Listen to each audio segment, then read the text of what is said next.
নমস্কাৰ।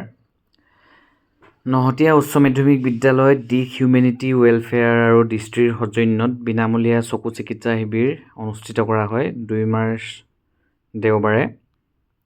ইয়াত সেই অঞ্চলৰ বহুত মানুহ তাত অংশগ্ৰহণ কৰে আৰু তেওঁলোকে নিজৰ অংশগ্ৰহণ হিচাপত তেওঁলোকে নিজৰ চকু পৰীক্ষা কৰে।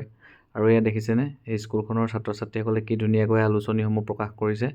ৱাল মেগাজিনসমূহ দেখিছেনে, ইমান ধুনীয়া হাতৰ আখৰ, ইমান ধুনীয়া ক্ৰিয়েটিভ মাইণ্ডত ইমান ধুনীয়াকৈ বনাইছে। আপোনালোকক নেদেখুৱাকৈ থাকিব নোৱাৰিলোঁ। আৰু ইমান এটা সুন্দৰ অনুষ্ঠানত সকলোৱে আহি আমাক ইমানখিনি সহায় সহযোগিতা কৰাৰ কাৰণে সকলোকে ধন্যবাদ। আৰু এয়া আমাৰ সেই বিদ্যালয়ৰ অধ্যক্ষ মহোদয়ে দিশ আৰু দৃষ্টিৰ 2টা অনুষ্ঠানলৈ এভাগি কলখাৰ যোগান ধৰিছে, তেওঁলোকৰ বিদ্যালয়তে প্ৰস্তুত কৰা। আৰু এয়া আমাৰ ফটো ছেশ্যন চলি আছে। আৰু এনেদৰে আমাৰ দেওবাৰ দিনটো সুকলমে বহুত সুন্দৰকৈ পাৰ হয়।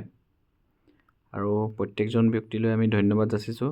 আৰু এনেকুৱা অনুষ্ঠানত অংশগ্ৰহণ কৰি নিজেও ভাল লাগে, মোৰো বহুত ভাল লাগে।